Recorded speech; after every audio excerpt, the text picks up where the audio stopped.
Well, it's come to an end. Geoff Johns' terrific run on the Green Lantern sort of comic, but also the Wrath of the First Lantern, Green Lantern event that happened straight after the Rise of the Third Army, and this again was another really good event for the Green Lantern comics, and also a really good story. And obviously if you picked up the finale, the double sort of big one, I mean, right, I just want to say I like this sort of comic, not like what's in the comic but the comic itself, because it's very big, there's a lot of content in it, and instead of what they normally do, they put staples on a sort of a big comic that you get in like annuals, which is stupid. They've actually kind of bound it, so it's really good, really solid. And obviously this is Geoff Johns' last comic on the Green Lantern run, so I'll give kind of my thoughts on him and his run on that comic. But right now let's get on to the event, the whole nitty gritty of this event. So the story for this event kicks off right after the end of the Rise of the Third Army, and basically the first ever Lantern to ever known to exist escapes from the wrath of the Guardians, and now he's causing havoc on them, he's causing havoc on all of the Green Lantern Corps, even the other corps as well, Red Lanterns and obviously the other ones, and he's manipulating them, playing around with them, really want to know about their history and really changing all their realities, while at the same time, you know, Hal and Sinestro are stuck in the we'll call it the dead zone. They're stuck there and they need to try and find a way to get out to help the others. And this story is pretty damn good. The main, we'll talk about the main title of Green Lantern. If you just follow from that story onward, it's really good. All the other titles are pretty good, some are decent, really good to sort of tie in. You actually get quite a lot of backstory between all some of the sort of characters. So if you've never really picked up any Green Lantern comics in the past, you get a good really sort of backstory, and you get the gist of kind of pretty much all the characters. Now, I loved everything that they did in this comic. This was just really good. The event itself was tremendous. This is kind of what really Green Lantern needed. They needed really kind of a really big event to push the sales of their comic. And I do have, however, a couple of complaints.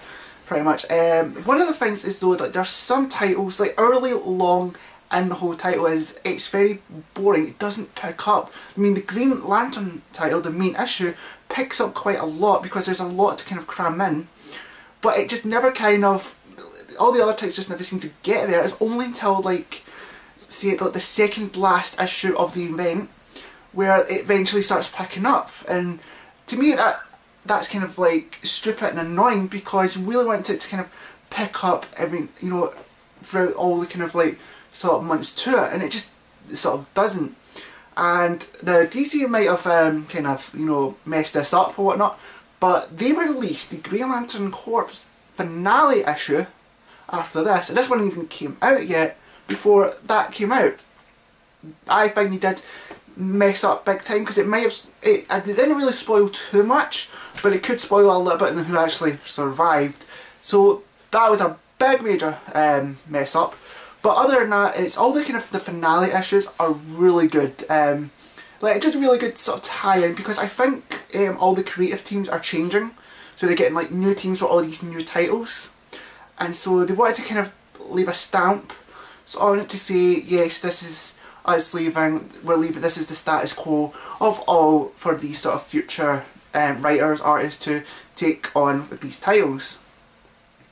And one thing I will say is, I think the main title, Green Lantern, is the best bit to go for, because we really get sort of really in depth of, you know, Hal Jordan, how much he actually sacrifices to kind of help to, you know, to stop this menace. You know, how much most of some of the Green Lanterns actually have to sacrifice in order to kind of stop this guy, and real good. And the main villain, Volthoom or something, really hard to pronounce. He was an interesting villain. I don't think he was kind of well developed enough. We don't really get a lot of his backstory as much. We only get like bits there and there, but I would like to kind of see him back and kind of get a great understanding of his backstory. He might come back, might not be as like uber powerful as before, but he might be even a bit more menacing. So yeah, was this event really good? Yes, it was. It was tremendous. It was a really good event. Not probably the best event that I've sort of read, but overall it was really, really good. And the last like sort of issue is like tremendous. Like the conclusion sort of issue, tremendous. Like really, really good. And now I want to talk about Geoff Johns for a little bit. Right, I will be honest, I have never collected any of the older Green Lantern comics, you know, before like the New 52. So I only knew about Green Lantern through like the Justice League TV show and the movie that came out in 2011. Yes, 2011. And I will say I enjoyed that movie. You know, it's not the best DC movie they've ever made, but it was still enjoyable to watch. And to understand, I think Geoff Johns really made Green Lantern a household name, but also a really big mainstream kind of character or comic, because if it weren't for him, we wouldn't have had a Green Lantern film. You know, they might have still been pondering the idea of making one, like, you know, any other freaking DC character that they're trying to make, they're saying they're going to make a movie of.